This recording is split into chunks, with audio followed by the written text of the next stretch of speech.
Bonjour et bienvenue. Dans un premier temps, on va façonner nos pâtons. Allez, c'est parti.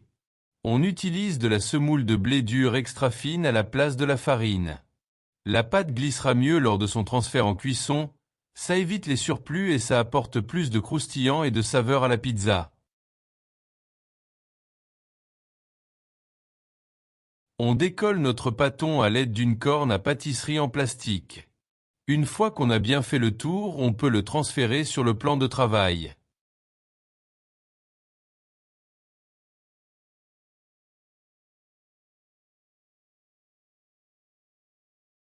On saupoudre un peu de semoule de blé sur le dessus du pâton pour que ça ne colle pas aux doigts lors du façonnage. On aplatit le pâton avec le bout des doigts en chassant l'air vers l'extérieur. Pensez à ne pas appuyer sur les bords du pâton pour avoir un trottoir bien gonflé. Formez votre trottoir en appuyant au pied de la bordure. Maintenant qu'on a obtenu notre forme de base, il ne reste plus qu'à agrandir la pâte à la taille de la pizza que l'on souhaite.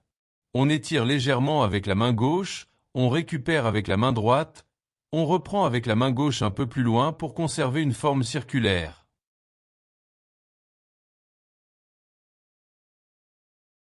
On finalise sur le plan de travail en mettant les deux mains à l'intérieur, sans écraser le trottoir et on écarte doucement. On peut maintenant attaquer le garnissage en commençant par la sauce tomate. Vous pouvez regarder notre vidéo pour la recette de sauce tomate maison si vous le souhaitez. On étale bien avec le dos d'une cuillère à soupe sans en mettre sur le trottoir. Attention à ne pas trop en mettre.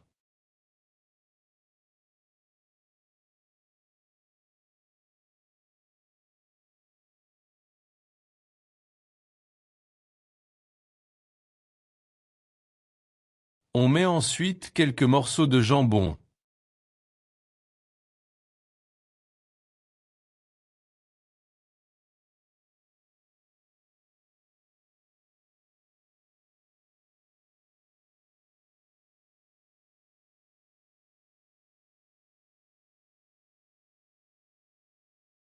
On répartit la mozzarella sur toute la pizza.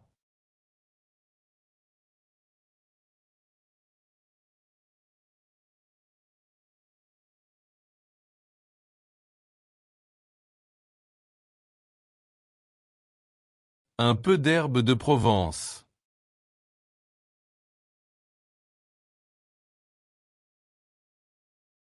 Du basilic. Et pour finir, un peu d'huile d'olive. N'hésitez pas à en mettre un peu sur le trottoir pour qu'il soit bien doré à la cuisson. Il ne reste plus qu'à charger la pizza sur la pelle.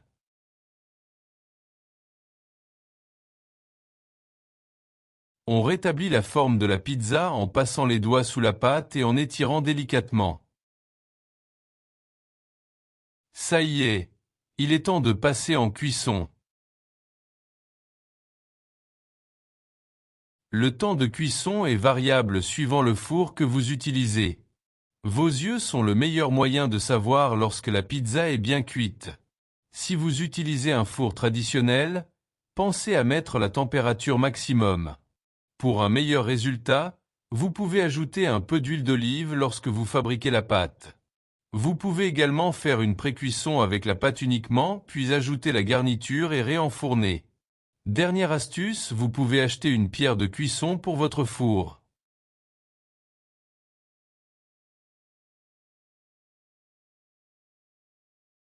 Un peu avant la fin de cuisson, on tourne la pizza pour avoir une coloration homogène.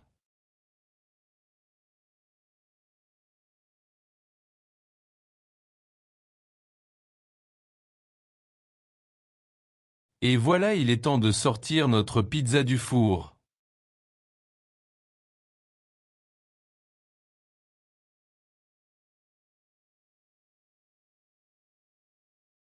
On dépose notre pizza sur une grille pour que l'humidité s'évapore.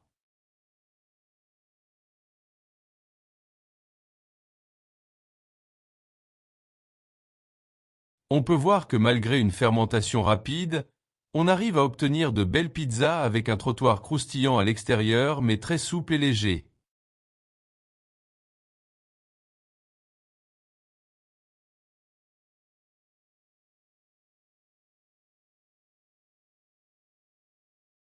Et voilà! Vous savez maintenant faire une bonne pizza maison. Faites-en profiter votre famille et vos amis. Bonne dégustation!